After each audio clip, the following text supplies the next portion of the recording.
Bank कर्मचारियों ने हड़ताल का ऐलान किया है। 24 और 25 मार्च को हड़ताल करेंगे तमाम बैंक कर्मचारी। 4 दिन तक बैंक रहेंगे बंद और 22 और 23 मार्च की तारीख रहेगी जब अवकाश रहेगा। United Forum of Bank unions ने ऐलान किया है ये विभिन्न मांगों को लेकर ये देशव्यापी हड़ताल करने वाले हैं। तो 4 दिन बैंक जो है बंद रहने वाले हैं। 24-25 को हड़ताल पर रहेंगे कर्मचारी। 4 दिन बैंक बंद रहेंगे। 22 और 23 को अवकाश रहेगा बैंक का।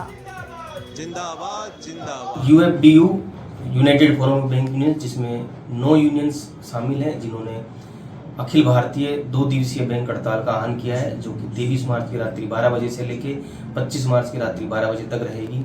21 सूत्रीय मांगों को लेकर हमने दिया है। इसमें सरकार से निवेदन है, आईबीए से निवेदन है कि इन सब मांगों को माना जाए, वरना ये हड़ताल होके रहेगी। और आगे भी हमारी जो यूनियंस हैं, बैंक यूनियंस हैं, जिनके हमारे नेताओं ने ये दृढ़ निश्चय किया है कि आगे लड़ाई लंबी रहेगी, लेकिन जो 5 डे बैंकिंग का मुद्दा है, हमारे पर्याप्त भर्ती का मुद्दा है, ये प्रमुख मुद्दे हैं। इन पर सरकार को सकारात्मकता के साथ, आईबीए को सकारात्मकता के साथ सोचना चाहिए और इन मांगों को पूर्ण करना चाहिए।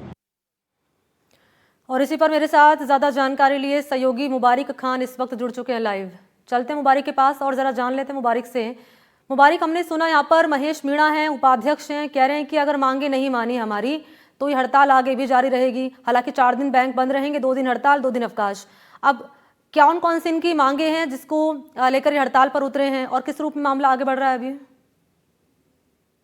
देखिए मनी, सबसे बड़ी बात तो ये है कि देश भर की जो बैंकें हैं वो 24 और 25 तारीख को 2 दिवसीय हड़ताल पर है। और इस हड़ताल को लेकर 19 जो बैंक यूनियन को लेकर जो यूनियन बनी हुई है बैंकों के कर्मचारियों को लेकर, उन्होंने भी यहाँ पर समर्थन कर दिया है। तो ऐसे में कहीं ना कहीं, अब क्योंकि इस वित्तीय वर्ष का ये अंतिम सप्ताह होगा और इस अंतिम सप्ताह में कहीं ना कहीं बड़ी बात यह है कि जो कामकाज का भार भी अक्सर इन दिनों में बैंक पर रहता है। और चाहे बड़ी कंपनियां हो, बड़े संस्थान हो, या फिर कोई दूसरे जो आम आदमी है उन्हें हो, क्योंकि वित्तीय वर्ष का अंतिम सप्ताह है तो जो क्लोजिंग होती है वित्तीय वर्ष की, तो उसके चलते कामकाज ज्यादा रहता है और लोगों के कामकाज भी जो है इससे अटक सकते हैं।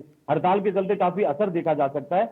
अगर बैंक कर्मचारियों के हड़ताल की जो मुख्य मांगे हैं उनकी बात की जाए तो मनी, देखिए, ग्रेच्युटी में इनकी मांग है कि 25 लाख रुपए बैंक कर्मचारियों की की जाए। लंबे समय से करीब 5-7 सालों से जो बैंक में भर्तियां नहीं हुई है, उन भर्तियों को जो है शुरू किया जाए, जिससे कि बैंक कर्मचारियों के ऊपर जो भार पड़ रहा है उनके ऊपर कामकाज का, उसमें कमी लाई जा सके। इसी के साथ साथ बैंक कर्मचारियों की सुरक्षा को लेकर भी इन्होंने कहा है कि जो उनके साथ बैंक के अंदर कामकाज के दौरान जो मारपीट या अभद्रता जो की जाती है, उसको लेकर भी सुरक्षा के कानून बनाए जाएं कि बैंक कर्मचारी के साथ किसी तरह का दुर्व्यवहार ना हो। तो इस तरह की ये मुख्य मांगे, और लंबे समय से देश के अलग अलग राज्यों में ये प्रदर्शन भी हुए हैं। और आज फिर कहीं ना कहीं चेतावनी देते हुए कहा गया है कि 24 और 25 तारीख को पूरे देशव्यापी हड़ताल रहेगी, जिसमें 22 और 23 को शनिवार और रविवार होने के चलते 4 दिन का ये कहीं ना कहीं बैंक बंद रहेंगे और इससे कहीं ना कहीं आम जनजीवन पर भी खासा असर पड़ेगा।